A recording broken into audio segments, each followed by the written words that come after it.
7, 10 by heart shloka. ओम नमो भगवते वासुदेवाय। ओम नमो भगवते वासुदेवाय। ओम नमो भगवते वासुदेवाय। ओम नमो भगवते वासुदेवाय। ओम नमो भगवते वासुदेवाय। ओम नमो भगवते वासुदेवाय। नारायण नमस्कृत्यं नारायणं नमस्कृत्यं नरं चैव नरोत्तमं देवीं सरस्वतीं व्यासं देवीं सरस्वतीं व्यासं ततो जयमुदीरयेत्। ततो जयमुदीरयेत्। नष्टप्रायेषु भद्रेषु नष्टप्रायेषु भद्रेषु नित्यं भागवत सेवया नित्यं भागवत सेवया भगवती उत्तमश्लोके भगवती उत्तमश्लोके भक्तिर्भवति नैष्ठिकी। भक्तिर्भवति नैष्ठिकी। मूकं करोति वाचालं मूकं करोति वाचालं पङ्गुं लङ्घयते गिरं पङ्गुं लङ्घयते गिरिं। यत्कृपातमहं वन्दे यत्कृपातमहं वन्दे परमानन्दमाधवम्। परमानन्दमाधवम्। यत्कृपातमहं वन्दे यत्कृपातमहं वन्दे परमानन्दमाधवम्। परमानन्दमाधवम्। ॐ अज्ञानतिमिरान्धस्य ज्ञानाञ्जनशलाकया चक्षुरुन्मिलितं येन तस्मै श्रीगुरवे नमः। नमो ॐ विष्णुपदाय कृष्णप्रेष्ठाय भूतले श्रीमते भक्तिवेदान्त स्वामीति नामिने। नमस्ते सरस्वती देवी गौरवाणी प्रचारिणे निर्विशेषा शून्यवादी पाश्चात्य देशधारिणे। हे कृष्णा करुणा सिंधो दीनबंधो जगत्पते गोपेश गोपिका कांता राधा कांता नमोस्तुते। तप्त कांचन गौरांगी राधे वृंदावनेश्वरी वृषभानुसुते देवी प्रणमामि हरिप्रिये। जय श्री कृष्ण चैतन्य प्रभु नित्यानंद श्री अद्वैत गदाधर श्रीवासादि गौर भक्त वृंद। हरे कृष्ण कृष्ण कृष्ण हरे हरे हरे राम राम राम हरे हरे। हरे कृष्णा कृष्ण कृष्ण हरे हरे हरे राम राम राम हरे हरे कृष्ण कृष्ण कृष्ण हरे हरे हरे राम राम राम हरे हरे। हरे कृष्णा कृष्ण कृष्ण हरे हरे राम राम राम हरे हरे कृष्ण। तो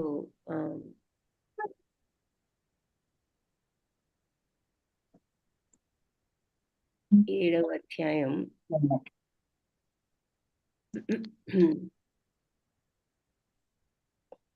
మొదట 4-5 శ్లోకాల్లో ఆయన యొక్క వేదాంతం కొంత చూసాం. వ్యాసదేవుల వారి ఆయన ఆలోచన విధానం, ఆయన యొక్క ధ్యానం, ఈ విషయాలు 4-5 శ్లోకాల్లో చూసాము.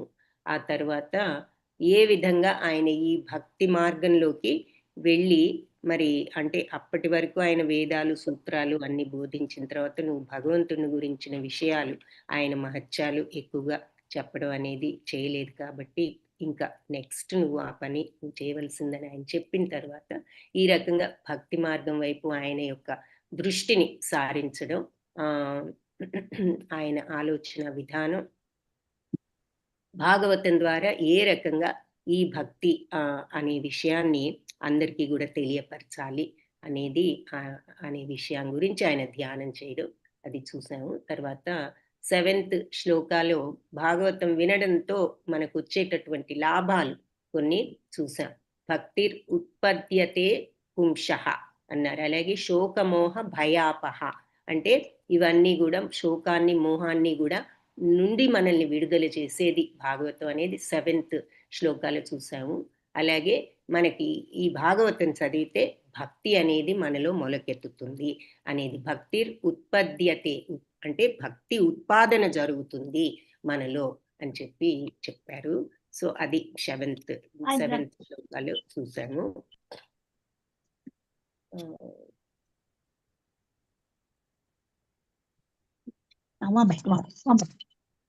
अरे फैन बंद करता रहे जरा, ठंड लग रही है हम लोगों को। अब बैठ जा मैं बैठ जा। अरे रे रे रे रे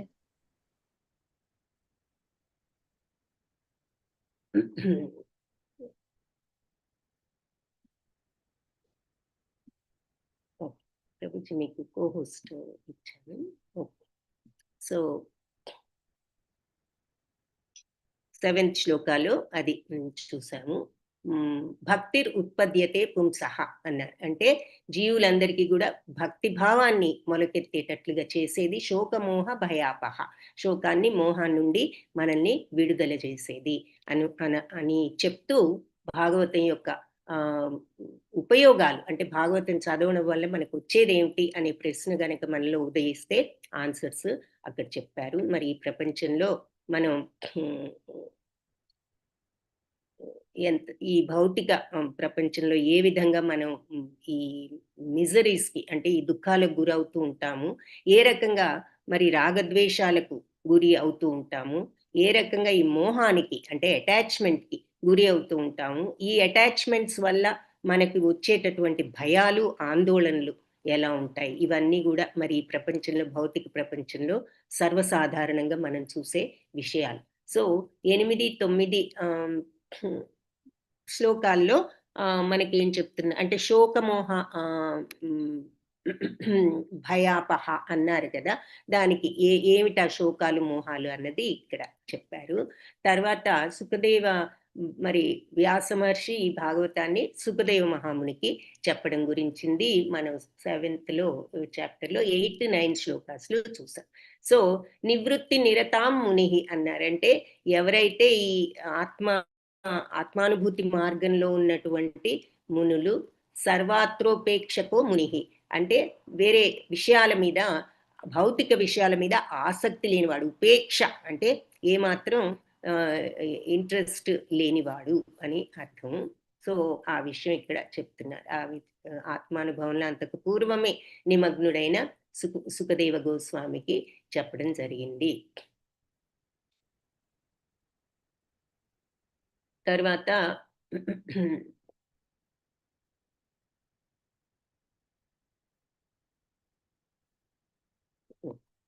సో అది 8th దాంట్లో చెప్పిన తర్వాత శౌనక్ ముని అడగడం, ఇదేమిటి అతను మరి అంటే వాస్తవానికి నివృత్తి మార్గంలో ఉన్నవాడే కదా, మరి సర్వత్రో ఉపేక్షక అన్ని కూడా ఉపేక్షించిన వాడు కదా ఈ ముని. ఎవరు? ఈ సుఖదేవ మహాముని. మరి కస్య ఏ కారణం చేత లేక ఈ బృహతీం ఏతాం ఇలాంటి బృహతీం అంటే మహత్తరమైన విస్తారమైనటువంటి ఈ జ్ఞానాన్ని ఆత్మారామంలో ఉండే ఇతను అభ్యసించాడు అని చెప్తున్నారు. సో ఇంత ఆత్మజ్ఞానంలో ఉన్న అతను ఈ విస్తృతంగా ఈ అధ్యయనాన్ని ఎందుకు చేపట్టాడు? ఆల్రెడీ ఆయనకు ఆత్మానుభూతి ఉన్నది కదా అన్నది ఒక మంచి ప్రశ్న సౌనక మహాముని అడిగాడు. అప్పుడు సూత మహాముని ఏం చెప్పారు అంటే, సూత ఉవాచ ఆత్మారామశ్చ మునయో నిర్గంధ్ర అప్యురుక్రమే కుర్వంత్య అహైతుకీం భక్తిమిద్ధం భూతగుణో హరిః. అది అంటే ఓకే. సో మీనింగ్ ఎవరైనా చదువుతారా? ఇది ఇంపార్టెంట్ శ్లోక. చాలా విషయాలు ఇందులో ఉన్నాయి కాబట్టి ఈ శ్లోకం కొంచెం వివరంగా చర్చిద్దాము చెప్పినవన్నీ. ఇది ఈ భాష్యం కూడా ఫ్యూ పీపుల్ చదవచ్చు, ఎందుకంటే చాలా పెద్ద భాష్యం ఉన్నది కాబట్టి. ఓకే. సో ఫస్ట్ భవాని మాతాజీ, హరే కృష్ణ. హరే కృష్ణ ప్రభు. హరే కృష్ణ మాతాజీ, ప్రణామం. హరే కృష్ణ మాతాజీ. అదే మీనింగ్ చదువుతారా మాతాజీ? ఓకే మాతాజీ. పలు విధములకు ఆత్మారాములు అనగా ఆత్మయందే ఆనందము గునువారు, ముఖ్యముగా ఆత్మానుభవ మార్గమున స్థితులైనట్టి వారు సర్వ విధములైన భౌతిక బంధముల నుండి ముక్తి నొంది ఉన్నను దేవదేవుడైన శ్రీకృష్ణుకు విశుద్ధ భక్తియుత సేవను వనరింపగోరుదు. దీని భావం ఏమనగా ఆ దేవదేవుడు దివ్య గుణములను కలిగి ఉండను కనుకనే అతడు ముక్త పురుషులతో సహా ప్రతి ఒక్కరిని ఆకర్షింపగలడు. హరే కృష్ణ. హరే కృష్ణ మాతాజీ, ధన్యవాదాలు. సో ఆత్మారామాశ్చ అంటే ఆత్మలోనే ఆనందాన్ని పొందేవారు మునులు. నిర్గంధ్ర, ఈ నిర్గంధ్ర అన్నప్పుడు దీనికి చాలా అర్థాలు ఉన్నాయి. ఇక్కడ అర్థం ఏమిటి అంటే, మనం గ్రంథ అనేది మీరు ఆ గ్రంథాలు ఈ గ్రంథాలు అంటే పుస్తకాలు అనేది మన అందరికీ తెలిసిన విషయమే. ఇంకా చాలా నానా అర్థాలు తెలుగులో ఉంటాయి, అంటే ఒక పదానికి ఎన్నో అర్థాలు ఉంటాయి. అలాంటి పదం అన్నమాట ఇది. ఇక్కడ గ్రంథ అంటే మీరు వినే ఉంటారు, ఆ గ్రంథి ఈ గ్రంథి అంటూ ఉంటాం. ముడి అనుకోవచ్చు, ముడి అంటే బంధం అనుకోవచ్చు. సో నిర్గ్రంథ అంటే బంధాలకు అతీతుడు, బంధాల నుండి విముక్తి పొందినవాడు అని ఇక్కడ ఆ పదానికి అర్థం. అపి ఉక్రమే అంటున్నారు. మళ్ళీ అపి అంటే అయి ఉండి కూడా, అంటే బంధాలన్నింటి నుంచి విముక్తుడైన వాడై ఉండి కూడా మరి ఉరుక్రమే, ఉరుక్రమే అనేది కూడా చాలా ముఖ్యమైనటువంటి మాట. ఇది భగవంతుణ్ణి సూచిస్తుంది. సాధారణంగా ఏం చెప్తున్నారు, వామన దేవుణ్ణి సూచిస్తుంది అని. ఎందుకు క్రమ అంటే పాదం అన్నారు, ఉరుక్రమ అంటే గొప్ప మరి ఆ పాదం అంటే మరి ఆయన పాదాలు ఎంత గొప్పవంటే 3 అడుగులతో ఆయన భూమి ఆకాశం మధ్యలో ప్లేస్ కూడా భూమి ఆకాశాలు రెండింటిని కూడా ఆక్రమించారు కాబట్టి 3వ అడుగుకు ఖాళీ లేకపోబట్టే మరి బలి చక్రవర్తి తల మీద వేయాల్సి వచ్చింది. అందుకని ఆ క్రమ అన్నది పాదం. మరి ఉరుక్రమ అంటే అది మహత్తర పాదం, అంటే చాలా పెద్దది అని ఇక్కడ అర్థం అన్నమాట. సో అటువంటి పాదము ఉన్నవాడు ఎవరు అంటే భగవంతుడు వామన అవతారంలో. కాబట్టి అక్కడ అది పరాక్రమాన్ని సూచిస్తుంది, లేదా మహిమను సూచిస్తుంది, లేదా గొప్పతనాన్ని సూచిస్తుంది. సో అది భగవంతుడు ఆయన యొక్క సేవ కుర్వంత అంటే చేయడానికి ఎలా అహైతుకి, ఆయన సేవ ఎలా అహైతుకి అంటే అడ్డంకి లేకుండా నిర్హేతుకంగా, అంటే కారణం నిర్హేతుకం అంటేనేమో వితౌట్ ఎనీ రీజన్, అంటే అకారణంగానే భగవంతుడికి నాకు మోక్షం కావాలి కాబట్టి భగవంతుని ప్రార్థిస్తున్నాను అనే కారణాలతో కాకుండా భగవంతుడి మీద సహజ ప్రేమ ఉన్నప్పుడు నిర్హేతుకం అన్నాము. అలాగే అహైతుకి అంటే మరి అడ్డంకులు లేకుండా కంటిన్యూస్. మనం ఇది ఫస్ట్ చాప్టర్ శ్లోకాస్లోనే ఈ పదాన్ని చూసాం కదా, అహైతుకి అప్రతిహత అంటూ చూసాము. సో అందుకని అహైతుకీం అంటే ఇక్కడ నిరాటంకమైన అంటే విశుద్ధమైన కాన్స్టెంట్ డివోషన్, అనన్య అనుకోవచ్చు అన్నమాట. అనన్య భక్తి. ఇద్ధంభూత, ఈ మాట కూడా ఇంపార్టెంట్ మాట. ఇద్ధంభూతం అంటే మహా అద్భుతమైనటువంటి భూత గుణం అంటే మహత్తరమైనటువంటి గుణాలు కలిగిన హరి భగవంతుడు. అంటే ఓవరాల్గా ఏం చెప్తున్నారు అంటే, ఆత్మారాముడు అయినప్పటికీ అన్ని బంధాల నుంచి విముక్తుడైనప్పటికీ కూడా ఈ భగవంతుడి పట్ల ఇటువంటి అనన్య భక్తిని చేస్తున్నారు. ఎందుకు అంటే అపి ఉరుక్రముడు పట్ల. ఎందుకు అంటే ఆయన యొక్క భూత గణాలు అటువంటివి. హరి యొక్క భూత గణాలు అంటే మహా అద్భుతమైన గుణాలు. అంటే భగవంతుడి యొక్క క్యారెక్టరిస్టిక్స్, ఆ లక్షణాలు ఎటువంటివి అంటే అందరినీ ముక్తులను కూడా ఆకర్షించేటటువంటి గుణాలు. అందుకని ఎన్ని రకంగా ఎంత ఆత్మారాములైనప్పటికీ ఆత్మానుభవ మార్గంలో స్థితులైన వారు కూడా సర్వ విధాలైన ఈ భౌతిక బంధాల నుంచి విముక్తి పొందినా కూడా నిర్గ్రంథ అయి ఉన్నప్పటికీ ఇలా ఉరుక్రముడైన భగవంతుడి మీద భక్తిని, అనన్య భక్తిని కుర్వంత్య చేస్తూనే ఉంటారు. భక్తి ఇత్థం భూత గణో హరి అంటే ఇటువంటి అద్భుతమైన గుణాలున్న భగవంతుడి పట్ల అంటున్నారనమాట. సో ఎన్నో రకాలుగా ఆత్మానుభవ మార్గంలో ఉన్నవాళ్ళు కూడా సర్వ విధాలైన భౌతిక బంధాల నుంచి విముక్తి పొందినా కూడా దేవదేవుడైన శ్రీకృష్ణుడికి విశుద్ధ భక్తి సేవను చేయాలని అనుకుంటారు. ఈ మరి భూతగణం అన్నారు కదా, ఇలాంటి అద్భుతమైనటువంటి ఇత్థం భూత గుణం అంటే ఇలాంటి అద్భుతమైన గుణాలున్న హరి అంటే భగవంతుడు. ఎన్నో అర్థాలు ఆ హరి అనే పదానికి కూడా ఉన్నాయి అని భాష్యంలో కూడా చెప్తారు కదా. అయితే ముఖ్యమైనది మనస్సును హరించేవాడు భగవంతుడు. ఎందుకు? ఆయన యొక్క ఇద్ధంభూత గుణం, ఆయన యొక్క మహా అద్భుతమైన గుణాలతో ఆయన మనస్సును హరించగలడు. భగవంతుడు నిర్గుణుడు కదా, గుణాలు అంటారేమిటి అనే ప్రశ్న కనుక వస్తే లక్షణాలు ఇవి, క్వాలిటీస్. గుణాలు అంటే జనరల్ గా మనం నిర్గుణుడు అని ఎందుకంటామంటే సత్వరజస్తమో గుణాలనే ఈ భౌతిక తత్వానికి ఆయన అతీతుడు కాబట్టి నిర్గుణుడు. ఇక్కడ గుణాలు అంటే ఆయన యొక్క క్వాలిటీస్, ఆయన లక్షణాలు అన్నమాట ఇవి. సో ఎలాంటి లక్షణాలు అంటే మహా అద్భుతమైన ఆ లక్షణాలు, ఆ సచ్చిత్తానంద తత్వము, అప్రేమ తత్వము, నిష్కల్మష తత్వం, అది భగవద్ లక్షణం. కాబట్టి ఆయన యొక్క గుణాలు దివ్య గుణాలు కాబట్టే అందరూ ముక్త పురుషులతో సహా ఆయన అందరినీ కూడా ఆకర్షించగలడు అని చెప్పి ఇక్కడ మనకి ఎక్స్ట్రా ఎక్స్ప్లెనేషన్ ఇస్తున్నారు. శ్లోకం ప్రకారం ఆత్మారాములు అయిన వాళ్ళు కూడా, వాళ్ళు ఆల్రెడీ ముక్త స్థితిలో ఉన్న వాళ్ళు కూడా భగవంతుడి యొక్క ఈ అద్భుతమైన గుణాలతో ఆ ఉరుక్రముడి పట్ల భక్తిని, వాళ్ళు అనన్య భక్తిని కొనసాగిస్తూ ఉంటారు అని శ్లోకం యొక్క meaning. So Bhavani Mataji first paragraph చదువుతారా? హరే కృష్ణ మాతాజీ. భాష్యం బై శ్రీల ప్రపాద వారికి జై. శ్రీ చైతన్య మహాప్రభువు ఈ ఆత్మారామ శ్లోకమును తన ముఖ్య భక్తుడైన శ్రీల సనాతన గోస్వామికి అత్యంత విపులముగా వివరించి ఉన్నారు. ఆత్మారాముడు మునయః నిర్గంధ అపి చ ఉరుక్రమ కుర్వంతి అహైతుకీం భక్తిం ఇత్తం భూతగుణ హరిహి అని ఈ శ్లోకమునందలి 11 అంశములను ఆయన వర్ణించిరి. విశ్వప్రకాశ నిఘంటువును అనుసరించి ఆత్మారాముడను పదమునకు బ్రహ్మము అనగా పరతత్వము, దేహము, మనస్సు, యత్నము, సహనము, మేధస్సు, స్వీయ లక్షణములనేది 7 పర్యాయ పదములు కలవు. హరే కృష్ణ. హరే కృష్ణ మాతాజీ. నెక్స్ట్ చిన్న పారాగ్రాఫ్ కూడా చదవండి. ఓకే మాతాజీ. ఇక మునయః అను పదము ఆలోచనాపరులైన వారిని, మౌనము, గంభీరత్వమును కలిగిన వారిని, సన్యాసులను, స్థిరచిత్తులను, పరివ్రాజకులను, ఋషులను, సాధువులను సూచించుచున్నది. హరే కృష్ణ. ధన్యవాదాలు. హరే కృష్ణ మాతాజీ. ధన్యవాదాలు.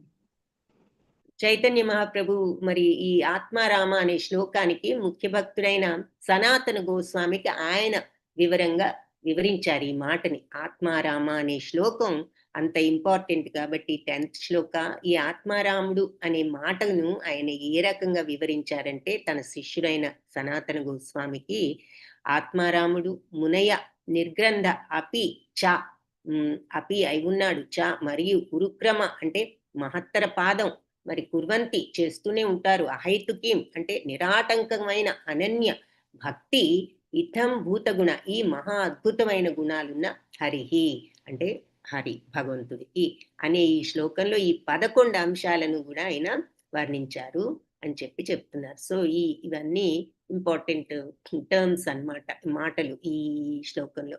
మునయ అన్నది, నిర్గంధ్ర అన్నది, అపి అయి ఉన్నారు, చ మరియు ఉరుక్రముడు కుర్వంతి చూసాం కదా ఈ మీనింగ్స్ అన్ని. ఇక మునయ అనే పదాన్ని గురించి అని చెప్పారు ఆయన. ఈ 11 అంశాలు వివరించారు ఆత్మారాముడు అన్న పదాలు. సో ఇది కూడా కొంచెం ఇంపార్టెంట్ పాయింట్. ఆత్మారామ అనేది అంటే కంప్లీట్ గా వాళ్ళు ఆత్మానుభూతితో ఆత్మలోనే ఆనందాన్ని పొందేవాళ్ళు అని చెప్పి అర్థం. సో సుఖదేవ గోస్వామి ఆయన ముక్త పురుషుడైనప్పటికీ ఎందుకు మరి ఇది చదువుతున్నారు అంటే దానికి ఆన్సర్ ఈ విధంగా చెప్పడం జరిగిందనమాట. 10-11 లో మనం చూస్తాం ఈ ఆన్సరు. సో ఇక్కడ ఇక్కడ విశ్వప్రకాశ నిఘంటు అనే డిక్షనరీ ఒకటి ఉన్నది. నిఘంటు అంటే డిక్షనరీ కదా. సో దాని ప్రకారం ఆత్మారాముడు అనే పదానికి బ్రహ్మము అంటే బ్రహ్మం అంటే పరతత్వం.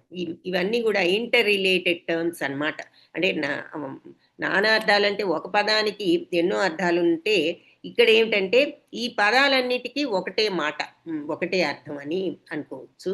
సో బ్రహ్మం అనొచ్చు, ఆత్మారాముడు అంటే మరి ఒక రకంగా మన దేహం కూడా అనుకోవచ్చు, మనస్సు అనుకోవచ్చు, ప్రయత్నం, మనం చేసేటటువంటి ప్రయత్నం, అలాగే సహనం, మేధస్సు, స్వీయ లక్షణాలు, ఈ 7 పర్యాయ పదాలు కూడా ఉన్నాయి ఆత్మారాముడు అన్న దానికి అని చెప్తున్నారు. ఇంకా ముని అనే పదానికి మరి మునులు అంటే ఎవరు? ఎంతో ఆలోచన పరులు, వివేకవంతులు, మౌనము, గంభీరత్వం ఉన్నవాళ్ళు, సన్యాసులు, స్థిరచిత్తులు, పరివ్రాజకులు, ఋషులు, సాధువులు, వీళ్ళందరినీ కూడా జనరల్ గా మునులు అని అనవచ్చు అని చెప్తున్నారు. సో కొన్ని పదాల యొక్క డీపర్ మీనింగ్ అంతా ఎక్స్ప్లెయిన్ చేస్తున్నారు. నెక్స్ట్ చదివే వాళ్ళు నిర్గ్రంథ నుండి ఉరుక్రముడు పారాగ్రాఫ్ కూడా చదవగలిగితే చదవచ్చు. నాగమజిది మాతాజీ, హరే కృష్ణ.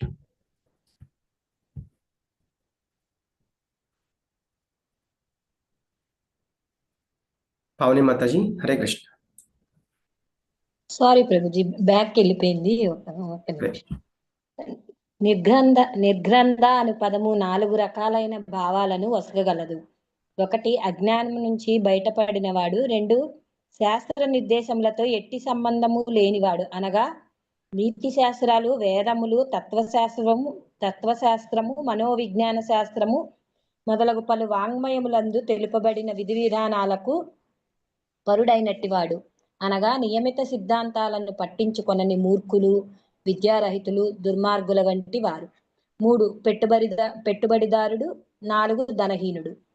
శబ్దకోశ నిఘంటు ప్రకారము నీ అనేది ప్రత్యయము నిశ్చయత్వము, గణనము, నిర్మాణము, నిషేధము అనేది భావములలో వాడబడుచుండగా, గ్రంథ అను పదము ధనము, పుస్తకము, శబ్ద సముదాయమాది భావనలో వాడబడుచుండును.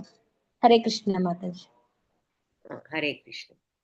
ఉరుక్రముడు కూడా చదవండి మాతాజీ. నెక్స్ట్. ఓకే మాతాజీ, హరే కృష్ణ. ఉరుక్రముడు అనగా మహిమాన్విత కర్మలను వనర్చువాడు అని భావము. క్రమ అనగా అడుగు అని భావము. ఈ ఉరుక్రముడు అనేది పదము తన పాదాలచే సమస్త విశ్వాన్ని ఆక్రమించిన భగవదవతారమైన వామనుని సూచించుచున్నది. ఆది విష్ణువు మహాశక్తిమంతుడు. తన అంతరంగిక శక్తిచే ఆధ్యాత్మిక లోకమును, బాహ్య శక్తిచే భౌతిక జగత్తును సృష్టించిన అతని కర్మలు మహిమాన్వితములు. తన సర్వవ్యాపక లక్షణముచే అతడు సర్వత్రా పరమసత్యముగా వ్యాపించి ఉన్నాడు.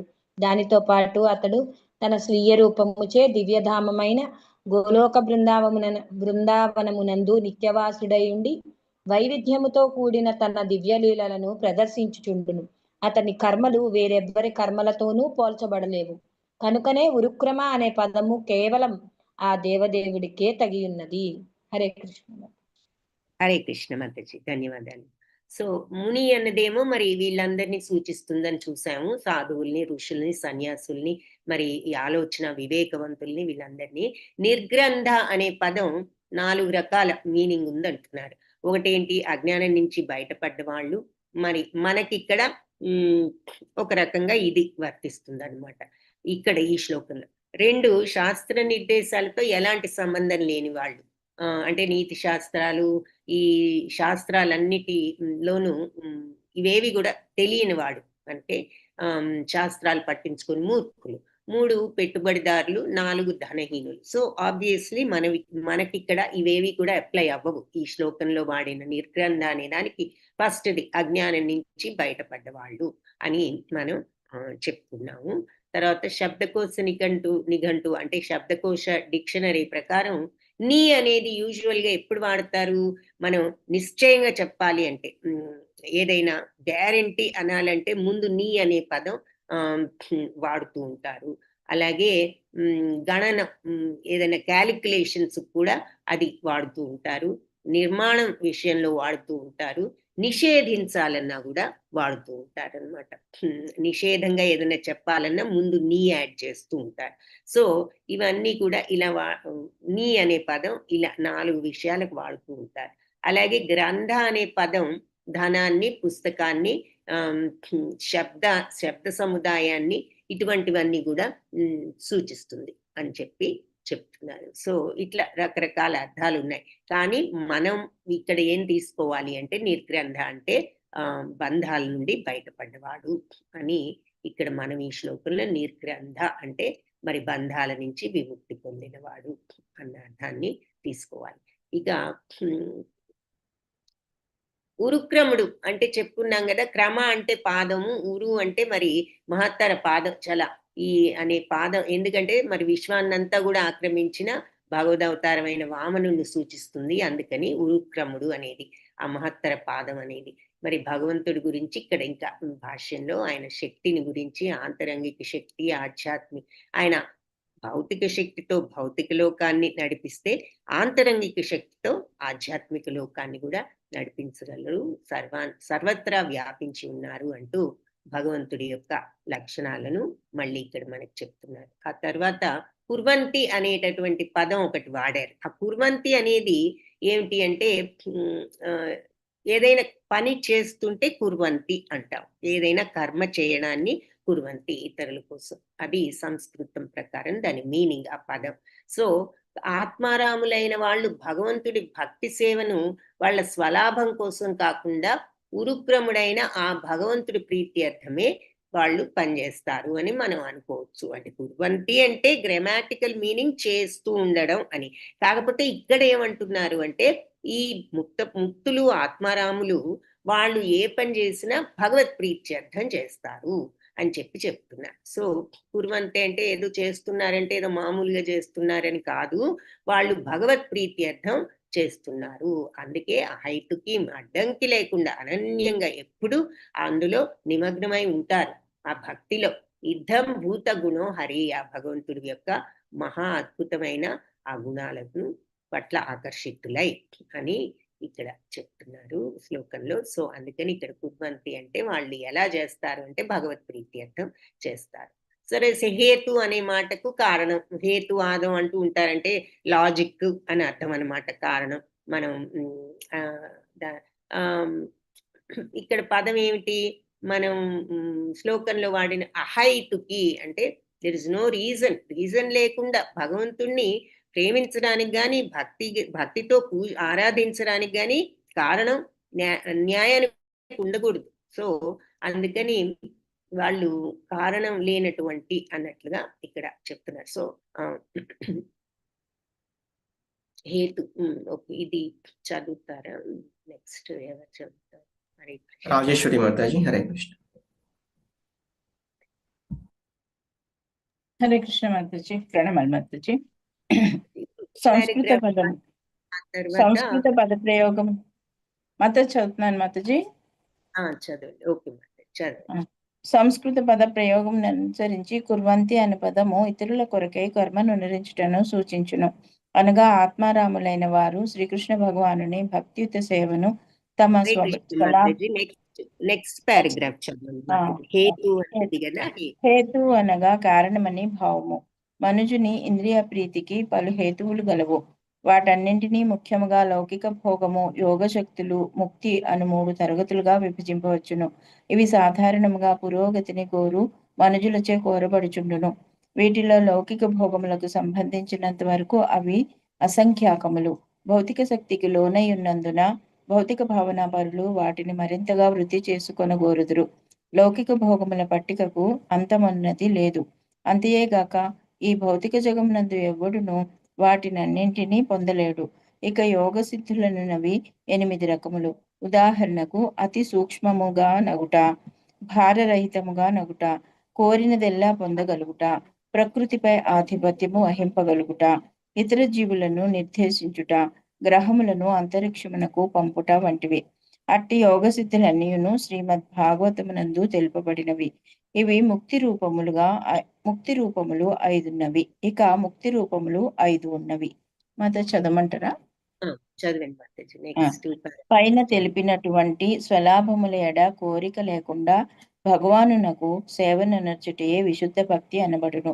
సర్వ విధములైన స్వలాభాపేక్షల నుండి ముక్తులైన అట్టి విశుద్ధ భక్తులచే పరమశక్తిమంతుడైన శ్రీకృష్ణ భగవానుడు సంపూర్ణంగా ప్రియము నొందగలడు. నెక్స్ట్ పారాగ్రాఫ్ కూర్చోండి. శ్రీకృష్ణ భగవానుని ఎడ గల అట్టి విశుద్ధ భక్తి వివిధ స్థాయిలలో వృద్ధి నొందగలదు. భౌతిక జగములో వనర్చబడి భక్తియుత సేవా విధానము 81 వివిధ కర్మలను గూడి ఉండును. అట్టి కర్మలకు పరమైనదే దివ్యమైన భక్తియుత సేవ. అటువంటి ఏకమైన దివ్యాచరణమే సాధన భక్తి అనబడును. విశుద్ధమైన సాధన భక్తి భగవానుని దివ్యమైన ప్రేమగా పరిణితి చెందినప్పుడు ప్రేమయుత సేవ ఆరంభమగును. అది ఏ ఆసక్తి, ప్రేమ, అనురాగము, సంబంధము, రాగము, అనురాగము, భావము, తీవ్ర విరహ భావనలనడి నవవిధ ప్రేమయుత సేవా స్థితులుగా వృద్ధి నొందును. హరే కృష్ణ. హరే కృష్ణ మాత, ధన్యవాదాలు. సో హేతు అంటే కారణం అని చెప్పుకున్నాం కదా. అహైతుకి అనే మాట వచ్చింది కాబట్టి ఇక్కడ మళ్ళీ దాని గురించి ఈ ఎక్స్ప్లెనేషన్ అంతా కూడా భాష్యంలో ఇచ్చారు. సో మనుషులు మనం ఇంద్రియ ప్రీతికి పలు హేతువులు అంటే రీజన్స్ ఉన్నాయి. వాటన్నిటికీ ముఖ్యంగా ఏమిటంటే ఈ లౌకిక భోగం కానీ, యోగ శక్తులు, ముక్తి, ఇవన్నిటిని ఇలా 3 స్టేజెస్ గా వాటిని ఇంద్రియ ప్రీతిని డివైడ్ చేయొచ్చు అంటున్నారు. సో సాధారణంగా పురోగతిని కోరే మనుషులు కోరుకుంటూ ఉంటారు వీటిల్లో లౌకిక భోగాలేమో ఇక అసంఖ్యాలు కదా, అసంఖ్యాకములు. ఎందుకంటే ఎన్నో ఉన్నాయి ఈ భోగాలు. ఎన్ని తీరినా మనకి ఇంకా ఇంకా ఏదో కావాలని అనిపిస్తుంది. కాబట్టి లౌకిక భోగాలన్నీ కూడా అసంఖ్యాకాలు. అయితే భౌతిక శక్తికి లోనై ఉన్నాం కాబట్టి మరి ఈ భౌతిక తత్వంలో ఉన్న వాళ్ళంతా ఈ లౌకిక భోగాలు వృద్ధి చేసుకోవాలని ప్రయత్నిస్తూ ఉంటారు. కాబట్టి దీనికి అంతం అనేది లేదు. అంతేకాకుండా ఈ భౌతిక జగత్తులో ఎవరం కూడా మనం ఈ కంప్లీట్ భోగాలన్నిటినీ మనం సాధించలేం. ఎంత సాధించినా ఇంకా భోగాలు సాధించాల్సినవి ఉంటూనే ఉంటాయి. కాబట్టి ఆ విషయం చెప్తున్నారు, అంటే ఎండ్లెస్ అవి అని. ఇక యోగ సిద్ధులు అనేవి నెక్స్ట్ అంటే భౌతిక మనుష్యుల ఇంద్రియ ప్రీతికి ఎన్నో కారణాలు ఉన్నాయి అంటున్నారు కదా. వాటిల్లో 3 రకాలవి అంటున్నారు. లౌకిక భోగాలంటే మనందరికీ తెలిసిన విషయాలు. ఏది భౌతిక సుఖాల మీద వాంఛలు, అవి ఎండ్లెస్. ఇక నెక్స్ట్ ఏమిటి అంటే యోగ శక్తుల మీద కొంతమంది ఇంద్రియ ప్రీతి కలిగి ఉంటారు. ఆ యోగ సిద్ధులు ఎటువంటివి అంటే 8 రకాలుగా ఉంటాయి. అది ఎగ్జాంపుల్స్ కూడా ఇచ్చారు. అంటే ఎంతో చిన్నగా అయిపోవడం, అతి సూక్ష్మంగా కనపడకుండా, అలాగే భారరహితంగా ఉండడం, అంటే వెయిట్లెస్ గా అనమాట. వెయిట్ అంతా గాలిలో తేలిపోయేంత తేలికగా అవ్వగలగడం, కోరినదన్నీ పొందగలగడం, అది కూడా ఒక యోగ సిద్ధి. అనుకున్నవన్నీ వస్తూ ఉంటాయి. అలాగే అంటే అక్షయ పాత్ర గనక మనకి అడిగినప్పుడల్లా ఫుడ్ ఇచ్చినట్లు ఇది కోరినదల్లా కూడా తెచ్చుకునే యోగం. అలాగే ప్రకృతిపై ఆధిపత్యం వహించగలగడం, ఈ కంట్రోల్ తత్వం కూడా యోగాతో చేసుకోవచ్చు. ఇతర జీవులను నిర్దేశించడం, ఇతరులను కంట్రోల్ చేయడం, అలాగే గ్రహాలని అంతరిక్షాల్లో పంపడం, ఇవన్నీ కూడా యోగ శక్తితో సాధ్యమయ్యేటటువంటి విషయాలు. ఇవన్నీ కూడా యోగ సిద్ధులు అన్నమాట, 8 రకాలు. సో వాటి మీద ప్రీతి ఉన్న వాళ్ళు కొంతమంది ఉంటారు. ఇక ముక్తి మీద ప్రీతి ఉన్న వాళ్ళు కొంతమంది. ఇంద్రియ ప్రీతిలో కూడా ముక్తి పట్ల ప్రీతి అన్నమాట అది. సో అలా యోగ సిద్ధి ఇప్పుడు మనం చూసిన యోగ సిద్ధులన్నీ ఏమో భాగవతంలో కూడా చెప్పారు అని చెప్తున్నారు. ఇక ముక్తి అనేవి ముక్తి రూపాలు 5 ముక్తి రూపాలు 5 ఉన్నాయి అని చెప్తున్నారు. సో అది మనం సాయుజ్యం, సారూప్యం, సాలోక్యం చూస్తాం కదా. సో అవి ముక్తి ఆ రకంగా తెచ్చుకోవచ్చు. సో ఇంద్రియ ప్రీతిలో 3 రకాలన్నమాట. భోగాలు, యోగ శక్తులు, ముక్తి. వీటి పట్ల కొంతమందికి ఒక్కొక్కరికి ఒక్కొక్క దాని మీద ఉంటుంది. మోస్ట్ ఆఫ్ దెమ్ లౌకిక భోగాల మీదే ఉంటుంది. సో అది ఇక ఈ పైన చెప్పిన ఈ స్వలాభం పట్ల కోరిక లేకుండా భగవంతుడికే సేవ చేయాలనుకోవడం భక్తి. అది భక్తి. అన్ని కూడా భగవత్ ప్రీత్యర్థం అనుకుంటూ భగవంతుడికి సమర్పించి చేయడం భక్తి అన్నమాట.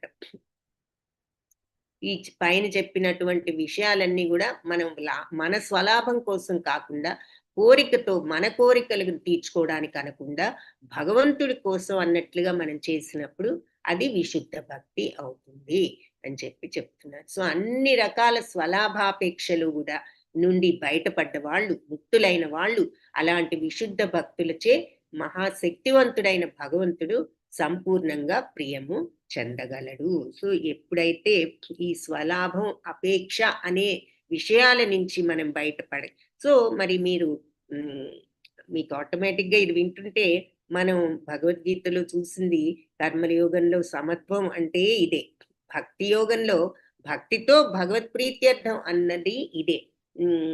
సరే జ్ఞాన యోగంలో మనం అది కూడా సమత్వం అనేది చూస్తాం. సో ఆ స్వలాభాపేక్ష నుంచి భక్తి మార్గం, భాగవతం భక్తిని ఎంఫసైజ్ చేస్తుంది, భక్తిని ఒక్కడి నుంచి చెప్తుంది. కాబట్టి ఇలా భగవద్భక్తితో విశుద్ధ భక్తి, భగవంతుడికి సేవ చేయడమే ముఖ్యం అనుకుంటూ చేయగలిగినప్పుడు అది విశుద్ధ భక్తి అవుతుంది. మన స్వలాభాపేక్షల నుంచి ముక్తులమై భక్తులచే ఈ ముక్తులైనటువంటి భక్తులచే భగవంతుడు ప్రియమును పొందుతాడు. ఆయన ప్రియుడు, ఆయనకి ప్రియాన్ని కలిగించే వాళ్ళు ఎవరు అంటే ఇలా స్వలాభాపేక్ష నుంచి విముక్తులై భగవత్ సేవ చేసేవాళ్ళు అని చెప్తున్నారు. సో నెక్స్ట్ చదివేవాళ్ళు ఈ పారాగ్రాఫ్ నుంచి చదవచ్చు. ప్రకాశ్ ప్రభుజీ. హరే కృష్ణ మాతాజీ. హరే కృష్ణ. శాంతరస భక్తిని కలిగిన భక్తుని అనుబంధము భగవానుని దివ్య ప్రేమ స్థాయి వరకు వృద్ధి పొందగలదు. దాస్యభావమును కలిగిన భక్తుని అనుబంధము రాగమయ స్థితి వరకు వృద్ధి నొందును. సఖ్యభావము గల భక్తుని అనుబంధము అనురాగ స్థితి వరకు వృద్ధి నొందగలదు. ఈ విషయము వాత్సల్యభావం కలిగిన భక్తులకు కూడా అన్వయించును. మధుర రసభావం కలిగినందలి భక్తులు విరహభావ స్థితి వరకు పురోగమింతురు. ఇవియే విశుద్ధ భక్తియుక్త సేవ యొక్క కొన్ని లక్షణములు. హరిభక్త సుధోయమనడి గ్రంథమునందు అనుసరించి ఇదం భూత అనగా పూర్ణానందముని భావము. నిరాకార బ్రహ్మభూతి అందలి ఆనందము స్వల్పమైన గోష్పద జలముతో పోల్చవచ్చును. భగవదానుభూతి అనేది ఆనంద జలది ఎదుట అది అత్యంత అల్పమైనది. శ్రీకృష్ణ భగవాని ఆకర్షణీయమైన రూపము సర్వాకర్షణలను, సర్వానందములను, సమస్త రసములను కూడియుండును. అత్యంత ఆకర్షణీయములైన వీటిని ఎవడును భౌతిక సుఖము, యోగశక్తులు, ముక్తి అనే విషయములతో మారకము చేయ యత్నింపడు. ఈ విషయమును సమర్థించుటకు తర్కపూరితమైన వాదముల అవసరమే మాత్రము లేదు. కానీ మనుజుడు తన సహజ స్వభావముతోనే శ్రీకృష్ణుని దివ్య గుణముల ఎడ ఆకర్షితుడుగును. ఇతడ మనము నిశ్చయముగా తెలుసుకొనవలసినది ఏమనగా శ్రీకృష్ణ భగవాని గుణములకు భౌతిక లక్షణములతో ఎట్టి సంబంధము లేదు. అవన్నీ పూర్ణానందమును, పూర్ణ జ్ఞానమును, నిత్యత్వమును కూడి ఉండును. ఈ విధముగా భగవాని లక్షణములు అసంఖ్యాకములుగా ఉన్నవి. ఒకరు ఒక లక్షణముచే ఆకర్షితులు కాగా వేరొకరు వేరొక లక్షణముచే ఆకర్షితులగుచుందురు. ఇంకో పేరా రైట్. కూడా చదవనా మాత? ఓకేనా? ఇంకా యా 3 ఉన్నాయి మాత. 1, 2 పేరాలు ఉన్నాయి. చదవండి 3 బాబు. పేరాలు ఉన్నాయి మాత. అది మహారుషులన్నది చదవండి. చదువునా? మహారుషులైన సనక సనానంద సనాతన సనత్ కుమారులు అంటే నలుగురు బ్రహ్మచారి భక్తులు శ్రీకృష్ణ భగవాని పాదపదములకు అర్పించిన గంధము అలదినటువంటి పుష్పములు తులసీదళమును సుగంధములచే ఆకర్షితులయ్యారు. అదే విధముగా సుఖదేవ గోస్వామి ఆ దేవదేవుని దివ్యలీలచే ఆకర్షితుడయ్యాను. సుఖదేవుడు ముక్తస్థితి యందు నిలిచి ఉన్నప్పటికీ ఆ భగవాని లీలల ఎడ అనురక్తుడయ్యాను. దేవాది దేవుని లీలలకు భౌతికత్వంతో ఎట్టి సంబంధం లేదని ఈ విషయం నిరూపించుచున్నది. అదే విధముగా అతని దేహ లక్షణములచే వ్రజగోపికలు ఆకర్షితులయ్యారు. రుక్మిణీదేవి ఆ దేవదేవుని మహిమలను శ్రవణము చేసి ఆకర్షితురాలయ్యను. శ్రీకృష్ణ భగవానుడు లక్ష్మీదేవి మనస్సును కూడా ఆకర్షించను. కొన్ని ప్రత్యేక విషయములందు అతడు సర్వ యువతీజనుల మనస్సులను ఆకర్షించును. వృద్ధ వనితల మనస్సులను అతడు వాత్సల్య భావంతో ఆకర్షించును. ఇక పురుషులను అతడు దాస్య సఖ్య భావనలతో ఆకర్షించును. హరే కృష్ణ మాత. ధన్యవాదాలు. హరే కృష్ణ ప్రభుజీ, ధన్యవాదాలు. సో ఇక్కడ ముఖ్యమైన పాయింట్స్ ఏమిటి అంటే మరి ఇంకొకటి భగవంతుడి భక్తిలో, విశుద్ధ భక్తిలో ఎన్నో రకాలు స్టేజెస్ ఉన్నాయి, దశలు ఉన్నాయి. అంటే స్వలాభాపేక్ష లేకుండా భగవత్ ప్రీత్యర్థం చేసే వాళ్ళు భగవంతులకు ప్రియులు అని చెప్తూ అది విశుద్ధ భక్తి అని చెప్తూ, ఆ విశుద్ధ భక్తిలో ఎన్నో రకాల ఎన్నో స్థాయిలు అంటే స్టేజెస్ ఉన్నాయి, దశలు ఉన్నాయి. భౌతిక జగత్తులో మనం చేసే ఈ భక్తి 81 కర్మలతో నిండి ఉంటుంది అంటున్నారు అనమాట. ఈ కర్మలన్నీ కూడా ఈ కర్మలకు అన్నిటికీ కూడా పరమైనది దివ్యమైనటువంటి భక్తి అంటున్నారు. సో అది అటువంటి దివ్య భక్తియే సాధనా భక్తి అని అనబడుతుంది. విశుద్ధ సాధనా భక్తి ఎప్పుడైతే అది భగవంతుడి పట్ల ప్రేమగా మారుతుందో అప్పుడు నిజమైన ప్రేమతో కూడినటువంటి భక్తి ప్రారంభం అవుతుంది. అదే ఆసక్తి, ప్రేమ, అనురాగం, సంబంధం, రాగం, అనురాగం, భావం, ఆఖరికి తీవ్ర విరహ భావనలు అనే నవవిధ ప్రేమయుత స్థితులుగా అభివృద్ధి చెందుతాయి ఇవన్నీ భగవంతుడి పట్ల అని చెప్తారు. సో ఇంతకీ పాయింట్ ఏమిటి అంటే, అలా భగవత్ ప్రీత్యర్థం అనుకుని చేసుకుంటూ పోతే ఆ సాధనలో గనక మనం ఉన్నట్లయితే ఈ సాధనా భక్తే క్రమేణా ప్రేమ భక్తిగా మారుతుంది. భగవంతుడి మరి భగవత్ ప్రేమ అంటున్నాం కదా, ఏ రకంగా ఈ ప్రేమను పెంచుకోవడం అంటే ఆ భగవంతుణ్ణి మనం నిత్యము ఆయనకి ఏ పని చేసినా ఆయనకి అర్పించి చేస్తున్నా, ఆయనకి నచ్చే విధంగా చేద్దాం అంటూ ఆయన్ని ఎప్పుడు మన థాట్స్ లో ఆ రకంగా ఉంచుకున్నప్పుడు క్రమేణా అటాచ్మెంట్ పెరుగుతుంది. అందుకని అది ప్రాక్టీస్, అది సాధన, అది సాధనా భక్తి. ఆ సాధనా భక్తితో క్రమేణా మనం భగవత్ ప్రేమను పెంచుకోవచ్చు అన్నది ఇక్కడ పాయింట్. సో ఎలాంటిది అంటే అది ఆ ప్రేమే ఆసక్తి, ప్రేమ, అనురాగం, సంబంధం, రాగం, అనురాగం, భావం అంటే ఫీలింగ్. ఆ ఫీలింగ్ తో చేయాలి ఏదైనా. ఆ ఫీలింగ్ ఉంటేనే కదా ఏదైనా నిజమయ్యేది. ఫీలింగ్ లేకుండా చేసినప్పుడు ఏది సత్యం కాదు, నిజం కాదు. సో మనం భావయుక్తంగా మనం అవ్వాలి అంటే ఈ సాధన ద్వారా ఆ భావం కూడా డెవలప్ అవుతుంది అని చెప్తున్నారు. సో ఇవన్నీ మరి భక్తి స్థితులుగా ఈ రకంగా భక్తి డెవలప్ అవుతుంది. ఇక శాంతరస భక్తి ఉన్న భక్తుడికి మరి భగవంతుడి యొక్క ఆ దివ్య ప్రేమ అనేది వస్తుంది అంటున్నారు. అలాగే దాస్య భావంతో ఉన్న భక్తుడికి రాగ స్టేజ్ వస్తుంది. సో ఇవన్నీ ఇచ్చారు కదా, ఆసక్తి, ప్రేమ, అనురాగం, సంబంధం, రాగం. సో అన్ని కూడా ఇంటర్ రిలేటెడే, కనెక్షన్ ఉంది అన్ని ఫీలింగ్స్ కి. కాకపోతే కొంచెం డిఫరెన్స్ ఉంది ప్రతిదానికి. సో ఏం చెప్తున్నారంటే శాంత భక్తుడికేమో దివ్య ప్రేమ స్థితికి వెళ్తాడు, దాస్య భక్తుడేమో రాగమయ స్థితికి వెళ్తాడు. అంటే ఆ దాస్యంతో అతను ఆర్ద్రం అవటం అనమాట మనసు, ఆ రాగమయ స్థితికి వెళ్తాడు. సఖ్య భక్తుడికి అనురాగం, ప్రేమ, ఫ్రెండ్ గా, మరి సఖ్యుడుగా, సఖుడుగా. సో సఖ్య భక్తుడు అనురాగ స్థితికి వెళ్తాడు. వాత్సల్య భక్తులు ఇది వాత్సల్య భక్తులకు కూడా ఇది అన్వయిస్తుంది. సఖులకు, వాత్సల్య భక్తులకు అనురాగం. అలాగే మధుర రసభావం మరి లో ఉన్న భక్తులు విరహ భావ స్థితిలోకి పురోగమిస్తారు. ఇవి విశుద్ధ భక్తుల యొక్క కొన్ని లక్షణాలు అని చెప్తున్నారన్నమాట. సో రాగము, అనురాగము, మరి మధుర భక్తి ఉన్న వాళ్ళకు విరహ భావము, ఆ తర్వాత దివ్య ప్రేమ శాంత భక్తులకు.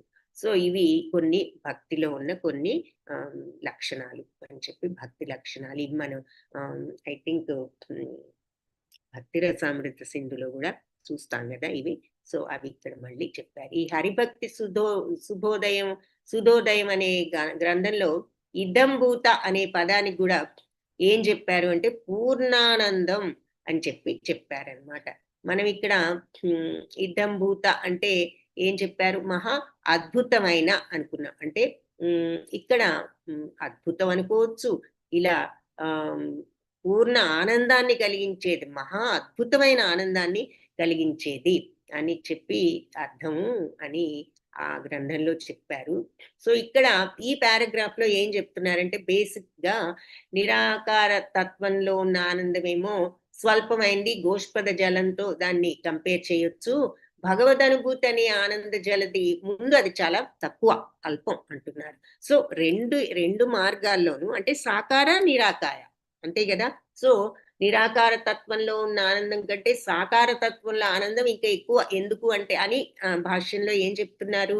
భగవంతుడి రూపం ఆకర్షణీయం కాబట్టి, ఆయన సర్వాకర్షకుడు, మరి సర్వ ఆనందాలను సమస్త రసాలను ఆయన రూపం కలిగి ఉన్నది కాబట్టి అత్యంత ఆకర్షణీయమైన వీటిని ఎవరు కూడా భౌతిక శక్తి, యోగ శక్తులు, ముక్తి అనే విషయాలతో మార్చడానికి ప్రయత్నించలేరు. భౌతిక సుఖాలతో అవ్వనివ్వండి, యోగ శక్తులతో అవ్వనివ్వండి, ముక్తి మార్గాలు తెలిసిన వాళ్ళు అవ్వనివ్వండి, వాళ్ళు ఎవరైనా సరే భగవంతుడి యొక్క ఈ సహజ గుణాలను, సహజ ఆకర్షణను, ఆయన రసాలను, ఆయనలో ఉన్న ఆనందాలను ఎవరు కూడా మార్చలేరు అంటున్నారు. ఈ వివరణని ఇది మనం సపోర్ట్ చేయడానికి, అంటే ఈ ఆర్గ్యుమెంట్ సపోర్ట్ చేయటానికి మరి వేరే ఎన్నో వాదాలు కూడా అవసరం లేదు.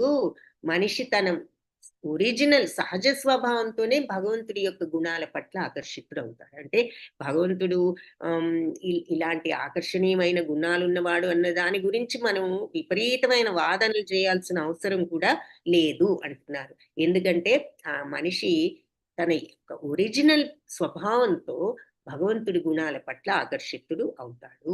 సో ఏమిటి మన సహజ స్వభావం అంటే ఇక్కడ మనం నిశ్చయంగా తెలుసుకోవాల్సింది ఏమిటి అంటే భగవంతుడి గుణాలకు భౌతిక లక్షణాలతో ఎటువంటి సంబంధము లేదు. ఆయన భౌతిక తత్వానికి అతీతుడు. ఈ భౌతిక తత్వం అంతా మరి మాయతో నిండి ఉన్నది కాబట్టి ఆయన గుణాలకు భౌతిక గుణాలతో సంబంధమే లేదు. అవన్నీ ఆయన గుణాలు ఎటువంటివంటే పూర్ణ ఆనందాన్ని, పూర్ణ జ్ఞానాన్ని, నిత్యతత్వాన్ని కూడా కలిగి ఉన్న గుణాలు. సో ఏమిటి అంటే పూర్ణానందం, రాగద్వేషాతీతం, కల్మషరహితం, సచ్చిత్తానందం. సో అది ఆయన యొక్క లక్షణం. అంతేగాని భౌతిక రాగద్వేషాలు కాదు, ఈ సత్వరజస్తమో గుణాలు కాదు. ఈ విధంగా భగవద్ లక్షణాలు అసంఖ్యాకం. పూర్ణ జ్ఞానం, నిత్యం, పూర్ణానందం. అయితే ఒక్కొక్కరు ఒక్కొక్క లక్షణానికి అట్రాక్ట్ అవ్వచ్చు. కొంతమందికి పూర్ణానందం అంటే అట్రాక్షన్ ఉండొచ్చు, కొందరికి పూర్ణ జ్ఞానం పట్ల అట్రాక్షన్ ఉండొచ్చు, కొందరికి ఆయన నిత్యతత్వం మీద అట్రాక్షన్ ఉండొచ్చు, కొందరికి ఆయన ప్రేమతత్వం మీద అట్రాక్షన్ ఉండొచ్చు. కాబట్టి ఒక్కొక్కరు అందుకని నిరాకార తత్వం కంటే భగవంతుడి గుణాల పట్ల ఆకర్షితులు అవ్వడం ఈజీ అంటున్నారు అనమాట. సో ఇప్పుడు ఋషులైన ఈ సనక సనందన సనత్ కుమారులు ఉన్నారు కదా, నలుగురు ఈ బ్రహ్మకుమారులు, వాళ్ళు మరి మహాయోగులు. వాళ్ళు భగవంతుడి పాద పద్మాలకు అర్పించిన గంధం అది అలాగే పుష్పాలు, తులసి దళాలు, వీటన్నిటి పట్ల వాళ్ళు ఆకర్షితులయ్యారట. అలాగే సుఖదేవ గోస్వామి ఏమో భగవంతుడి దివ్యలీలలతో ఆకర్షితులయ్యారు. ఇక ఆయన ముక్త స్థితిలో ఉన్నా కూడా భగవంతుడి దివ్యలీలల పట్ల ఆయన అనురక్తుడయ్యాడు. మరి ఆయన లీలలకు భౌతికత్వానికి ఎటువంటి సంబంధం లేదని మనకి ఇక్కడ అర్థమవుతుంది. అంటే భగవంతుడు యొక్క లీలలు భౌతిక తత్వానికి అతీతము, ఆయన చూపించిన లీలలు. అందుకే ముక్తుడైనటువంటి సుఖదేవ గోస్వామి కూడా దానికి ఆయన లీలల పట్ల ఆకర్షితుడయ్యాడు. అని ఒక పాయింట్ ఇక్కడ చెప్తున్నారు. సో భగవంతుడి లీలలకు భౌతికత్వంకు ఎలాంటి సంబంధం లేదని ఈ విషయం ద్వారా మనకి అర్థమవుతుంది. అదేవిధంగా ఆయన దేహ లక్షణాలు కూడా, ఆయన దేహ లక్షణాలకు ఎవరు ఆకర్షితులయ్యారంటే గోపికలు. రుక్మిణీదేవి ఆయన యొక్క మహిమలను శ్రవణం చేయడంలో ఆవిడ ఆకర్షితురాలైంది. ఆయన మహిమలను వింటూ ఉండేదన్నమాట. ఆవిడ దాంట్లోనే ఆనందాన్ని పొందుతూ ఉండేది. మరి లక్ష్మీదేవి మనస్సును కూడా భగవంతుడు హరించారన్నది మనకు తెలిసిందే. ప్రత్యేక విషయాలు మరి భగవంతుడి యొక్క ఈ ఆయనలో ఉన్న సౌందర్యం అనండి, మరి అవి కూడా కొంతమంది యువతీ జనుల మనస్సులను కూడా ఆకర్షించవచ్చు. వృద్ధ వనితల మనస్సులను వాత్సల్య భావం, ఇలా పురుషుల్ని దాస్య సఖ్య భావాలతో ఆకర్షిస్తారు అని చెప్పి భగవంతుడి యొక్క తత్వాన్ని, ఆయన యొక్క ఆకర్షణలను ఏ విధంగా ఒక్కొక్క రకం వారికి ఒక్కొక్కటి ఆకర్షితంగా ఉంటుంది ఆయన తత్వం అన్నది చెప్పారు. ఇక ఈ లాస్ట్ 3 పారాగ్రాఫ్స్ ఎవరైనా చదివితే ఫినిష్ చేద్దాం. చంద్రావతి మాతాజీ. హరే కృష్ణ మాతాజీ, ప్రణామాలు. హరి అను పదము పలు భావములను తెలియజేయదు, కానీ దాని ముఖ్యార్థము ఆ దేవదేవుడు సమస్త అమంగళములను నశింపజేసి శుద్ధమైన దివ్య ప్రేమ నొసగుట ద్వారా భక్తుని మానసమును హరించుననియే. తీవ్ర విరహములో అతనిని స్మరించుట ద్వారా మనుజుడు సర్వ విధములైన క్లేశముల నుండి, చింతల నుండి ముక్తుడు కాగలడు. ఆ విధముగా శ్రీకృష్ణ భగవానుడు భక్తియుత సేవా మార్గం నందు శుద్ధ భక్తుని గల సకల అడ్డంకులను క్రమంగా నశింపజేయను. దాని ఫలితముగా శ్రవణ కీర్తనాది నవవిధ భక్తియుత కర్మలు ప్రకటము కాగలవు. ఈ విధముగా తన రూపలక్షణములు దివ్య గుణములచే శ్రీకృష్ణ భగవానుడు శుద్ధ భక్తుని మానసమును ఆకర్షించును. అతని ఆకర్షణ శక్తి అంత ఘనమైనది. శక్తివంతమైన అట్టి ఆకర్షణమునకు గురి అయిన వాడు చతుర్విధ పురుషార్థములలో దేనిని కూడా వాంఛింపడు. భగవానుని దివ్య గుణముల ఆకర్షణమనగా ఇదియే. అపి మరియు చ అని పదములను ఉపయోగించడం ద్వారా భావార్థములు అమితముగా వృద్ధి నొందగలవు. సంస్కృత వ్యాకరణమును అనుసరించి అపి అని పదమునకు 7 పర్యాయ పదములు కలవు. ఈ రీతిగా ఈ శ్లోకమునందలి ప్రతి పదమునకు వివరణము నొసగట ద్వారా శుద్ధ భక్తుని మానసమును ఆకర్షించినట్టు శ్రీకృష్ణ భగవానుని అనంతములైన దివ్య గుణములను మనుజుడు దర్శింపగలరు. హరే కృష్ణ మాతాజీ, ధన్యవాదాలు. హరే కృష్ణ మాతాజీ, ధన్యవాదాలు. సో ఇక లాస్ట్ కి హరి అనే పదంతో ఈ శ్లోకం ఎండ్ అయింది కదా. ఈ హరి అనే దానికి కూడా ఎన్నో అర్థాలు ఉన్నాయని అనుకున్నాము. సో ముఖ్యమైన అర్థం ఏంటి అంటే భగవంతుడు సమస్త అమంగళాలను కూడా ఆయన నాశనం చేసి శుద్ధమైనటువంటి ఆ ప్రేమను ఇవ్వడం ద్వారా భక్తుడి యొక్క మనస్సును హరిస్తారు. ఈ రకంగా ఆయన భక్తుల యొక్క మానసాన్ని హరిస్తారు. ఎలా? అమంగళాలన్నిటినీ నశింపజేసి శుద్ధమైనటువంటి దివ్య ప్రేమను మనకు ఒసగడం ద్వారా ఆయన మన మనస్సును హరిస్తారు. ఆ దివ్య ప్రేమ తత్వంతో ఇక మన మనస్సు భగవంతుడి వైపుకి అలా తిరుగుతుంది. కాబట్టి ఆయన ఆ రకంగా మన మనస్సులను హరిస్తారు. అందుకని హరి అనడానికి అది ముఖ్యమైన మీనింగ్ అంటున్నారు. ఇక మరి తీవ్రంగా ఆయన్ని స్మరించడం ద్వారా మనిషి అన్ని క్లేశాల నుంచి, చింతల నుంచి ముక్తుడు కాగలడు. ఆ విధంగా అందుకే ఇప్పుడు మనం మైండ్ బాగుండకపోయినా, ఆఖరికి కోపం వచ్చిన, ఇటువంటి బ్యాడ్ క్వాలిటీస్ ఏదైనా వచ్చినా వెంటనే భగవన్నామం జపించమని చెప్తూ ఉంటారు. అంటే కొన్ని పద్ధతులు చెప్తూ ఉంటారు, చన్నీళ్ళ స్నానం అని ఇప్పుడు కోపం వచ్చిన వాళ్ళకి. కాకపోతే భగవన్నామ స్మరణ ఆటోమేటిక్ గా మనల్ని కామ్ చేస్తుంది. సో అలా మన కష్టాల నుంచి, చింతల నుంచి విముక్తి కలిగిస్తుంది ఆయన్ని స్మరించడం అంటున్నారు. ఆ రకంగా మరి భగవంతుడి భక్తిలో ఉన్న వాళ్లకు అడ్డంకులన్నీ కూడా క్రమంగా తొలగిపోతాయి. దాని ఫలితంగా ఏం జరుగుతుంది అంటే శ్రవణం, కీర్తనం ఇటువంటి నవవిధ భక్తులన్నీ కూడా మనకు ప్రకటితం అవుతాయి. అంటే వాటి పట్ల ఆసక్తులమై మనం ఆ మార్గంలోకి వెళ్ళగలుగుతాం అని చెప్తున్నారు. సో భగవన్నామాన్ని స్మరించడం ద్వారా ఈ కష్టాలు, క్లేశాల నుంచి బయటపడి మనం ఆయన శ్రవణ కీర్తనల పట్ల ఆ మార్గంలోకి వెళ్ళగలుగుతాము. ఆ రకంగా ఆయన రూప లక్షణాలు, దివ్య గుణాలు భగవంతుడి యొక్క దివ్య గుణాలు భక్తుడిని ఈ రకంగా ఆకర్షిస్తాయి. అంతటి ఘనమైన ఆకర్షణ శక్తి భగవంతుడికి ఉన్నది. కాబట్టి అట్లా భగవంతుడి పట్ల ఆకర్షితులైన వాళ్ళు ఈ చతుర్విధ పురుషార్థాలని కూడా కోరరు. ఏమిటి చతుర్విధ పురుషార్థాలు? ధర్మార్థ కామ మోక్ష అంటాం కదా మనం. సో అర్థం వద్దు, వాళ్ళకి ఏది వద్దు.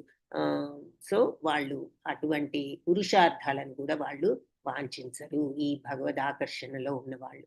అది ఆయన ఆకర్షణలో ఉన్నటువంటి దివ్యత్వం అంటున్నారు. అపి అని చ అనే పదాలు కూడా ఇక్కడ మనం చూసాం కదా ఈ శ్లోకంలో. వాటిని ఉపయోగించడం ద్వారా భావార్థాలు కూడా ఎక్కువగా వృద్ధి చెందుతాయి అంటున్నారు.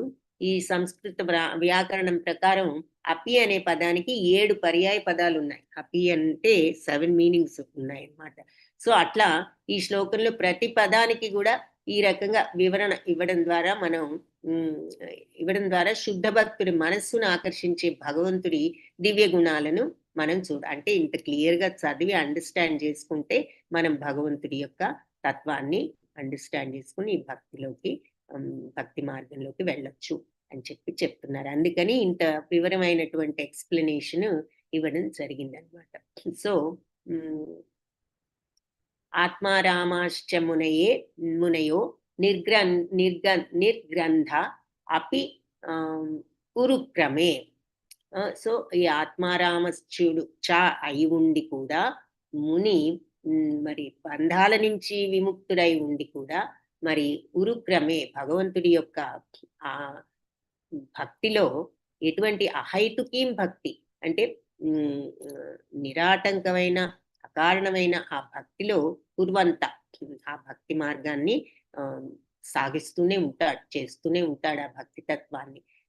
ఇద్దం భూత గుణం ఈ మాట ఇటువంటి అద్భుతమైన గుణాలున్న ఆ భగవంతుడి పట్ల అని చెప్పి ఈ శ్లోకానికి అర్థం. సో అంటే ఎందుకు ఆయన ముక్తుడైనా కూడా ఇంకా ఇవన్నీ అభ్యాసం చేయడం అన్న ప్రశ్నకు ఇంకా క్లియర్ ఆన్సర్ ఇక్కడ చెప్పారనమాట. సో ఎన్నో రకాలుగా ఆత్మానందంలో ఉన్న వాళ్ళు కూడా భగవంతుడి యొక్క దివ్య గుణాలకు ఆకర్షితులై ఆ ఉరుక్రముడికి ఇలాంటి అహైతుకమైనటువంటి భక్తిని సాగిస్తూనే ఉంటారు, సాధన చేస్తూనే ఉంటారు అని శ్లోకానికి మీనింగ్. సో ఈ అపి అన్న పదము మరి చ అన్నారు. ఆత్మారామ చ కూడా ఆత్మారాముడై ఉండి కూడా ఆ చ అన్నది అపి అన్నది. ఈ అపి అన్నదానికి కూడా 7 అర్థాలు. అయితే ఇక్కడ అపి అంటే అయినప్పటికీ అని అర్థం. అయి ఉండి కూడా ఆయన అంటే బంధాల నుంచి విముక్తుడు అయినప్పటికీ కూడా భక్తి మార్గంలో ఉన్నాడు. ఎందుకంటే భగవంతుడి యొక్క అద్భుతమైన గుణాలకు ఆకర్షితుడై అని చెప్పి చెప్తున్నారు. సో అది 10th శ్లోక, వెరీ ఇంపార్టెంట్ శ్లోక. సో క్విక్గా ఇంకొక ఫ్యూ శ్లోకాస్ చూద్దాము.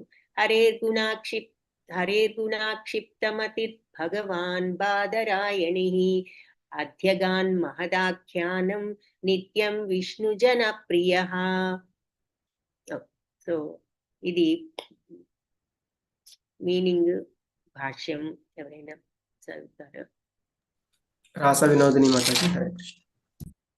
హరే కృష్ణ మాతాజీ, ప్రణామాలు. హరే కృష్ణ. శ్రీల వ్యాసదేవుని తనయుడైన శ్రీల శుకదేవ గోస్వామి పరమ శక్తిమంతుడే గాక విష్ణుజనులకు పరమ ప్రియుడైనట్టు వాడు.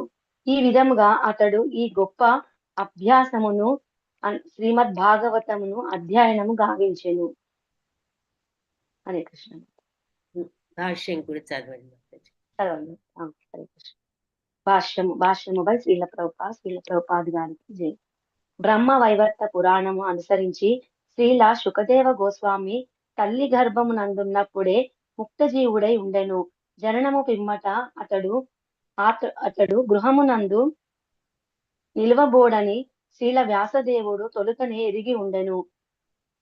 కనుకనే శ్రీకృష్ణ భగవానుని దివ్య కర్మల ఎడ అనురక్తుడగు రీతిలో వ్యాసదేవుడు ఆ బాలునికి శ్రీమద్ భాగవత సారాంశమును ప్రసాదించెను. జననము పిమ్మట ఆ బాలుడు శ్రీమద్ భాగవత శ్లోకములను అధ్యయనము చేయుట ద్వారా తద్విషయమునందు మరింతగా జ్ఞానవంతుడయ్యెను. చదవమంటారా మాకు? ఇచట తెలుపునదేమనగా సాధారణముగా ముక్త పురుషులైనట్టి వారు దివ్య పూర్ణత్వముతో ఏకము కావాలనను భావము కలిగి నిరాకార బ్రహ్మతత్వము పట్ల ఆకర్షితులై ఉందురు. కాని వ్యాసదేవుని వంటి శుద్ధ భక్తుల సాంగత్యములో ముక్త పురుషులైనట్టి వారు కూడా శ్రీకృష్ణ భగవానుని దివ్య గుణముల ఎడ ఆకర్షితులు కాగలరు. శ్రీ నారదుని అనుగ్రహముచే శ్రీల వ్యాసదేవుడు ఘన కావ్యమైన శ్రీమద్ భాగవతమును రచింప సమర్థుడు కాగా వ్యాసదేవుని కరుణచే శ్రీల సుఖదేవ గోస్వామి దాని భావమును అవగతము చేసుకొనగలిగెను. శ్రీకృష్ణ భగవానుని దివ్య గుణములు పరమ ఆకర్షణీయములు కనుకనే శ్రీల సుఖదేవ గోస్వామి నిరాకార బ్రహ్మమునందు మగ్నమగుట నుండి బయటపడి ఆ దేవదేవుని దివ్య కర్మలేడ అనురక్తుడయ్యెను. పరతత్వపు నిరాకార భావనేడ అనురక్తితో తాను అనవసరముగా బహుకాలము వృధా గావించునని భావించుచు అతడు అట్టి నిరాకార భావమును సంపూర్ణంగా త్యజించెను. అనగా రూపతత్వమునందు అతడు నిరాకార భావన కన్నను అధికముగా ఆధ్యాత్మిక ఆనందమును అనుభవింపగలిగెను. ఆ సమయము నుండి అతడు విష్ణుజనులకు అనగా భగవద్భక్తులకు పరమ ప్రియుడగుటయే గాక విష్ణుజనులు కూడా అతనికి పరమ ప్రియులైరి. జీవుల వ్యక్తిత్వమును నశింపజేయగోరక కేవలము భగవానుని ఆంతరంగిక సేవకులు కావలనను కోరికనే కలిగి ఉండెడి భగవద్భక్తులు నిరాకారవాదుల అనగా అద్వైతుల ఎడ ప్రియమును కలిగి ఉండరు. అదే విధముగా బ్రహ్మమునందు లీనము కాగోరు అద్వైతులు భగవద్భక్తులను సరిగా అంచనా వేయలేరు. ఈ విధముగా ఈ ఇరువురు ఆధ్యాత్మికులు అనంతకాలముగా పోటీదారులై ఉన్నారు. తమ తమ సాకార నిరాకార అనుభూతుల ఎందలి భేద కారణముగా వారు ఒకరితో ఒకరు కలవరు. కనుకనే సుఖదేవ గోస్వామి కూడా తొలుత భక్తుల ఎడ ప్రియము కలిగి ఉండునట్లుగా తోచుచున్నది. కాని తదుపరి తానే స్వయముగా పూర్ణ భక్తుడైనందున విష్ణుజనుల దివ్య సాంగత్యమునే అతడు నిత్యము వాంఛించెను. భాగవతునిగా మారినందులకు అతని సాంగత్యమును కూడా విష్ణుజనులు ప్రేమించిరి. ఈ విధముగా జనకుడు మరియు తనయుడు ఇరువురు తొలుత బ్రహ్మజ్ఞాన పూర్ణులై ఉండి పిదప శ్రీకృష్ణ భగవానుని రూప లక్షణముల మరియు సంపూర్ణముగా మగ్నులైరి. శ్రీ సుఖదేవ గోస్వామి ఏ విధముగా శ్రీమద్ భాగవతము పట్ల ఆకర్షితుడయ్యననేది ప్రశ్నకు ఈ శ్లోకము ద్వారా సంపూర్ణముగా సమాధానం ఒసగబడినది. హరే కృష్ణ మాత. ధన్యవాదాలు మాత. హరే కృష్ణ మాతాజీ, ధన్యవాదాలు. హరే కృష్ణ. సో ఈ శ్లోకంలో మరి ఏం చెప్తున్నారు?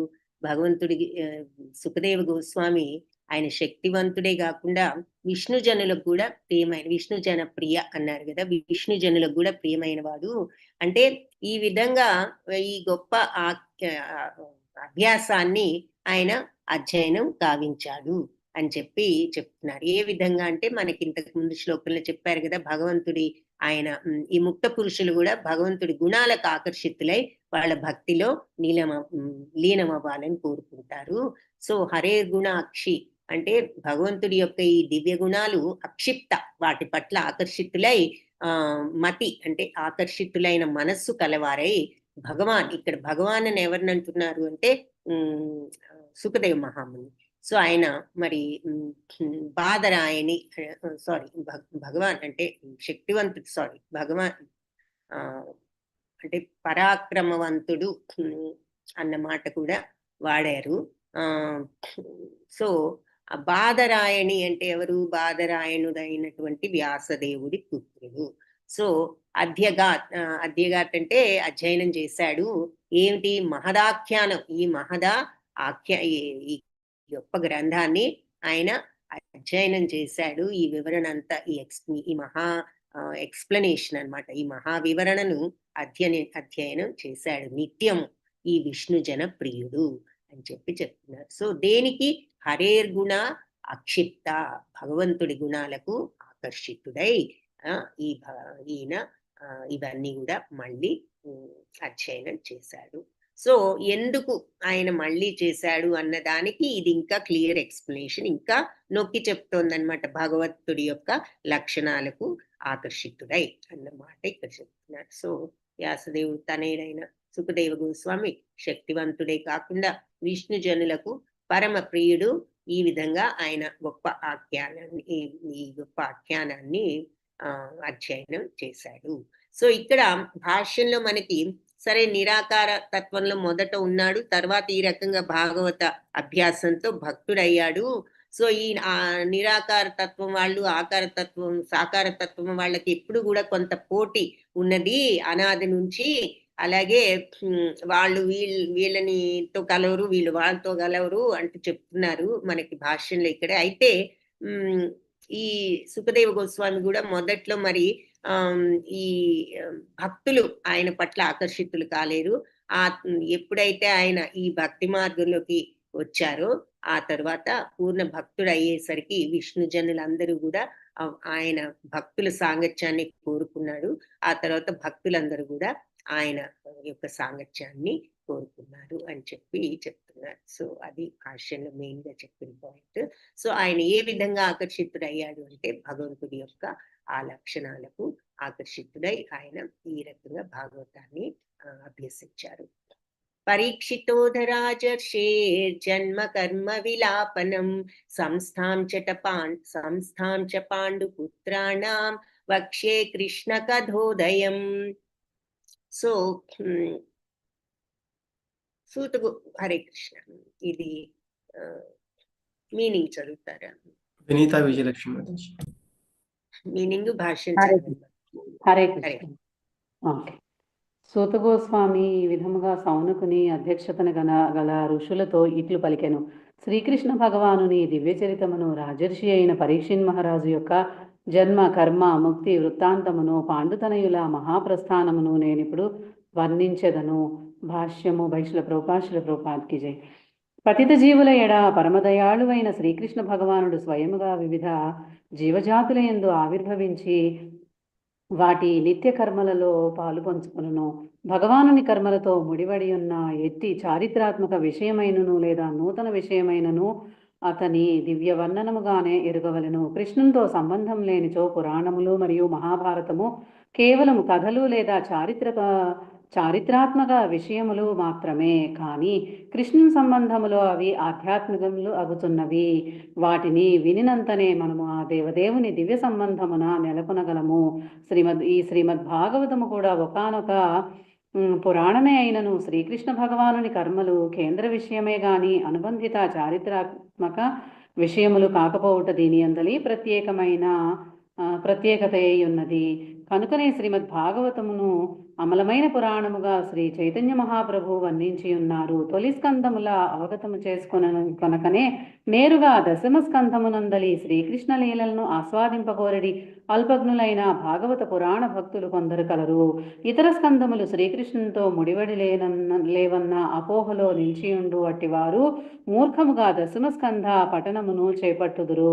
శ్రీమద్ భాగవతమునందలి ఇతర స్కంధములన్నీను దశమ స్కంధముతో సమానమైన ప్రాముఖ్యమునే కలిగి ఉన్నవని వారికి ఇచ్చట తెలుపబడుచున్నది. కనుక మొదటి 9 స్కంధముల సారాంశము సంపూర్ణముగా అవగతము కానిదే ఎవ్వరునూ దశమ స్కంధములోని విషయములను అవగతం చేసుకొనుటకు యత్నించరాదు. శ్రీకృష్ణుడు మరియు అతని భక్తులైన పాండవులు ఒకే స్థాయిలో నున్నట్టివారు.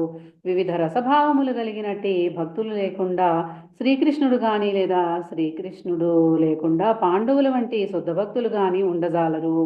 ఈ విధముగా శ్రీకృష్ణుడు మరియు అతని భక్తులు నిత్య సంబంధమును కలిగి ఉన్నారు.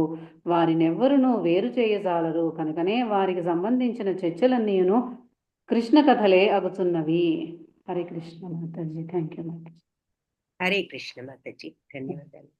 సో ఇక్కడ శ్లోకం మీనింగ్ సూత గోస్వామి ఈ రకంగా మరి సౌనకుడి అధ్యక్షతలో ఉన్న ఋషులతో ఏం చెప్పారు అంటే, భగవంతుడి యొక్క దివ్య చరిత్ర, రాజర్షి అయిన పరీక్షిత్ మహారాజు యొక్క జన్మకర్మ ముక్తి వృత్తాంతము కూడా పాండుతనయుల మహాప్రస్థాన ప్రస్థానాన్ని, వీటన్నిటిని నేను ఇప్పుడు నీకు వర్ణిస్తాను. సో ఇక్కడి నుంచి మనకి నెక్స్ట్ ఇక్కడి వరకు మనకి డిస్కస్ చేయవలసిన కొంత ముఖ్యమైన పాయింట్స్, భక్తిని గురించి, మరి తత్వాన్ని గురించి, ఆత్మానుభూతిని గురించి, భక్తి రసాన్ని గురించి, ముక్తిని గురించి, యోగ సిద్ధాంతాల గురించి ఇవన్నీ చూసారు డీటెయిల్డ్గా.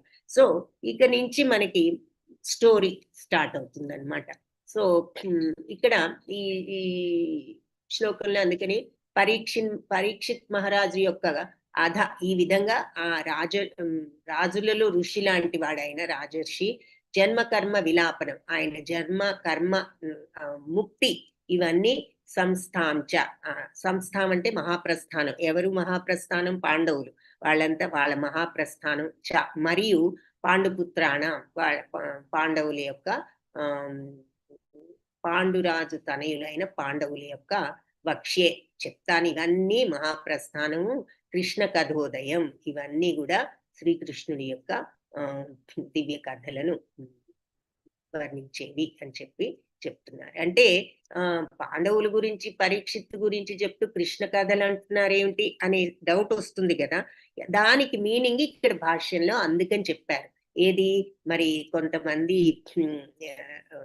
ఇప్పుడు పాండవులను కృష్ణుడు ఒకే స్థాయిలో ఉన్న వాళ్ళంటే ఇదేమిటి, భగవంతుడిని వాళ్ళని ఒకే స్థాయిలో పెట్టారు అనే డౌట్ వస్తుంది. ఇక్కడ అర్థం ఏమిటి అంటే భగవంతుడు ఆయన భక్తులు ఎప్పుడు కనెక్షన్ లో ఉంటారు. అదే మరి యోగా అంటే కనెక్షన్ విత్ గాడ్ అని చెప్పుకుంటాం కదా పదే పదే మనం. మరి భగవద్గీతలో ఆ కనెక్షన్ లో ఉన్నారు వాళ్ళు, భగవంతుడితో ఆ కనెక్షన్ లో ఉన్నారు, కనెక్ట్ అయి ఉన్నారు అంటే ఆ తత్వంలో ఉన్నారు. కాబట్టి భగవంతుడు ఆయన కనెక్షన్ లో ఉన్న ఆయన శుద్ధ భక్తులు కూడా ఒకే స్థాయిలో ఉన్నారు. అంటే ఒకే లెవెల్లో, అంటే ఆ దానికి ఇంగ్లీష్ లో ఏదో మాట కూడా ఉంది, గుర్తు రావడం లేదు. వాళ్ళు ఒకే వేవ్ లెంగ్త్ అంటారు కదా ఫిజిక్స్ లో, ఒకే వేవ్ లెంగ్త్ లో ఉన్నారు అని చెప్పేసి. అంటే ఇదంతా కూడా ఒక శక్తి లాగా మనం ఊహించుకుంటే, అంటే కనిపించని తాడు లాంటిది ఏదైనా ఉంది మనకి భగవంతుడికి అనుకుంటే, ఇమాజినరీ వేవ్ అన్నమాట ఆ తరంగం. ఆ తరంగాలతో వాళ్ళు భగవంతుడితో కనెక్ట్ అయి ఉన్నారు ఈ శుద్ధ భక్తులందరూ. సో ఆ రకంగా పాండవులు కూడా శుద్ధ భక్తులు కాబట్టి భగవంతుడితో ఈ కనెక్షన్ లో ఉన్నారు.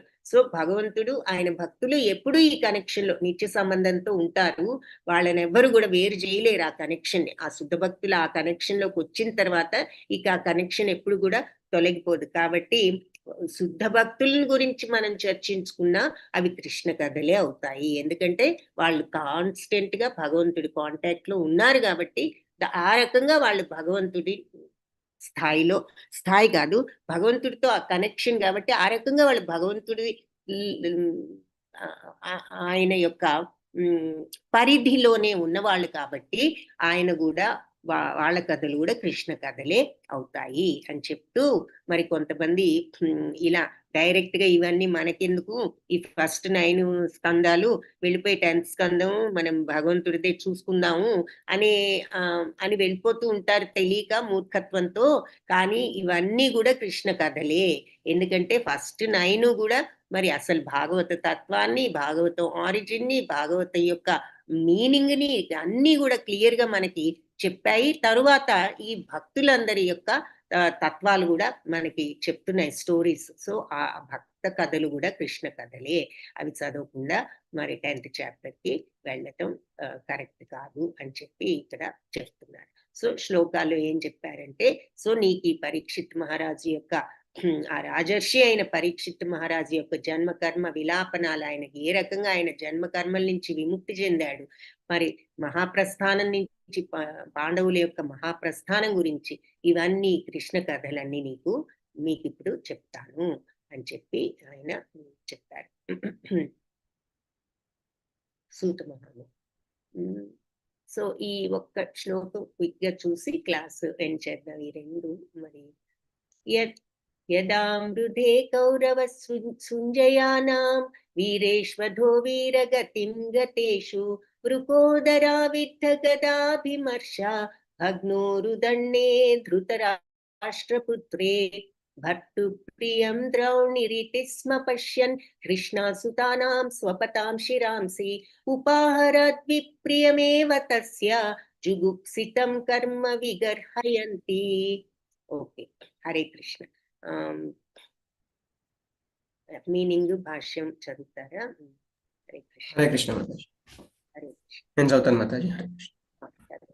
కురు పాండవ ఇరుపక్షములందలి వీరులు కురుక్షేత్ర రణరంగమునందు చంపబడి తమకు తగిన గమ్యస్థానములను పొందిరి.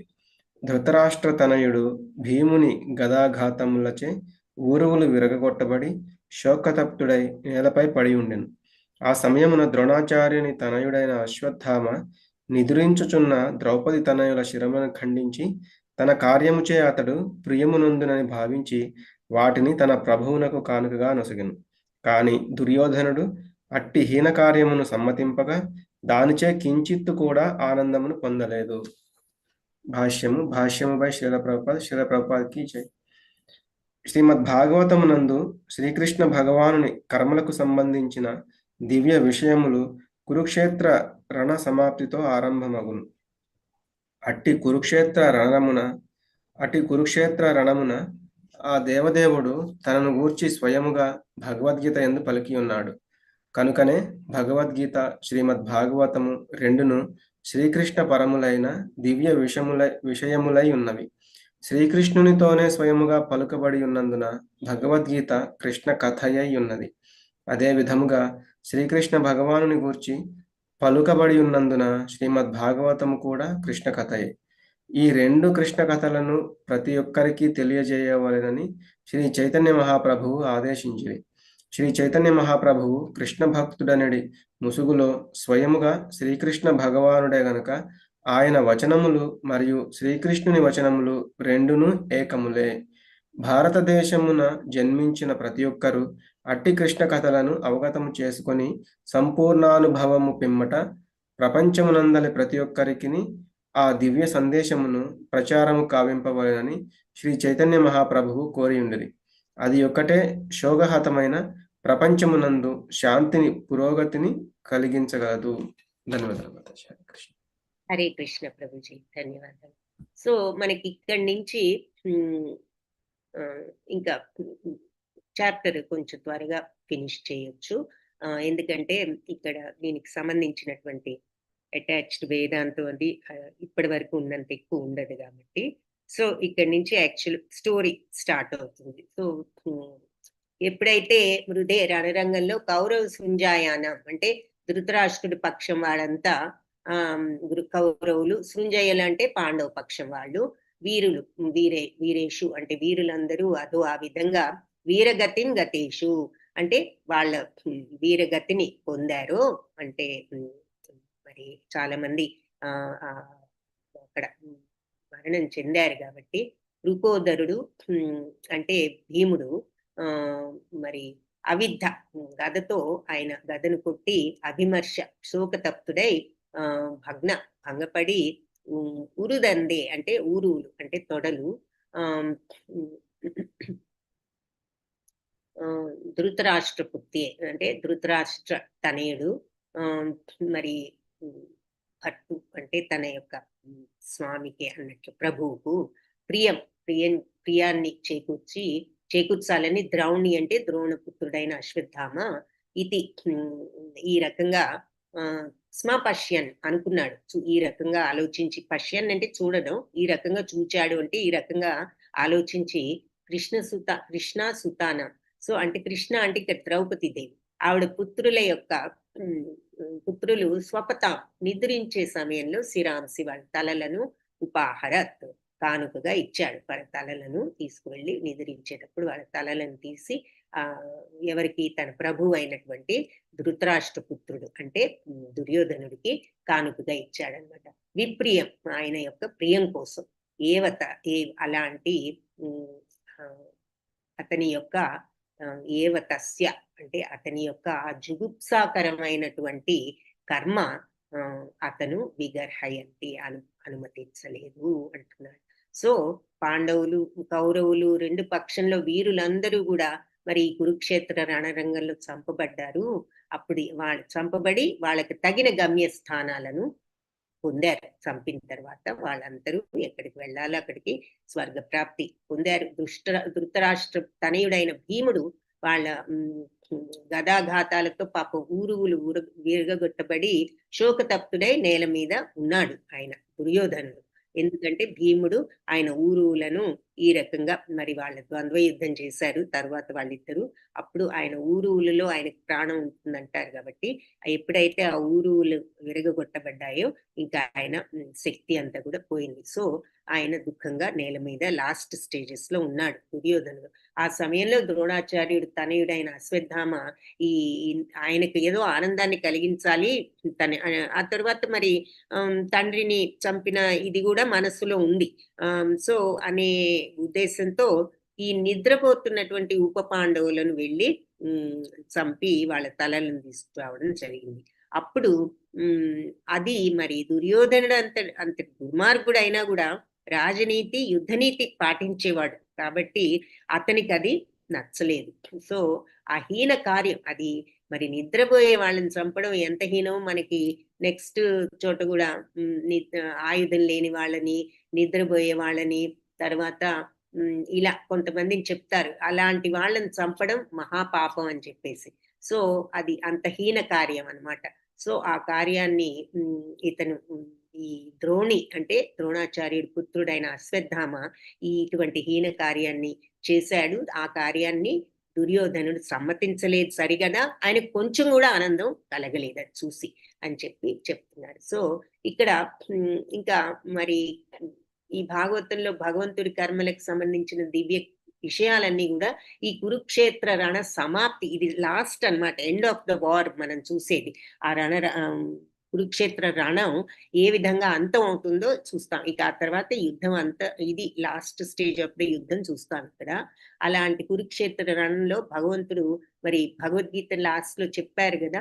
సో ఆయన భగవద్గీత చెప్పారు కాబట్టి ఆ భగవద్గీత భాగవతం రెండు కూడా భగవంతుడి యొక్క విషయాలే కాబట్టే స్వయంగా చెప్పారు కాబట్టి ఆయన నోట్తో భగవద్గీత కృష్ణ కథే. అలాగే భగవంతుడి గురించి చెప్పారు కాబట్టి భాగవతం కూడా కృష్ణ కథే. ఈ రెండు కృష్ణ కథలు ప్రతి ఒక్కళ్ళకి తెలియజేయండి అని చైతన్య మహాప్రభు కూడా చెప్పారు. ఆయన భగవద్ అవతారమే కాబట్టి ఆయన కోరిక కూడా అదేనని చెప్తున్నారు. సో మన భారతదేశంలో జన్మించిన వాళ్ళందరూ కూడా ఈ కథలను అవగతం చేసుకుని ఆనందాన్ని అనుభవించి సంపూర్ణంగా వీటిని అధ్యయనం చేసి అనుభవించి తర్వాత అందరికీ కూడా ఈ దివ్య సందేశాన్ని ప్రచారం చేయాలి అని చైతన్య మహాప్రభు కూడా కోరారు. అది మరి శోకహతమైన ప్రపంచంలో అందరికీ కూడా శాంతిని కలిగిస్తుంది అని ఆయన చెప్పారు. సో అది ఇక్కడితో మనం ఈరోజు 13-14 శ్లోకాస్తో ఆపుదాము. మరి కొంచెం ఇంపార్టెంట్ శ్లోక కాబట్టి టైం ఎక్కువ స్పెండ్ చేసాము 10th నెక్స్ట్ శ్లోకాస్కి. బట్ ఇక్కడ నుంచి ఇంకా స్టోరీ కాబట్టి మీరు చూస్తే చాలా వాటికి భాష్యం కూడా లేదు, ఉన్నా కూడా కొద్దిగానే ఉంది కాబట్టి కొంచెం క్విక్గానే నడుస్తుంది ఇక్కడి నుంచి ఈ చాప్టరు. సో వాంఛా కల్పతరుభ్యశ్చ కృపా సింధుభ్య ఏవ చ పతితానాం పావనేభ్యో వైష్ణవేభ్యో నమో నమః. హరే కృష్ణ.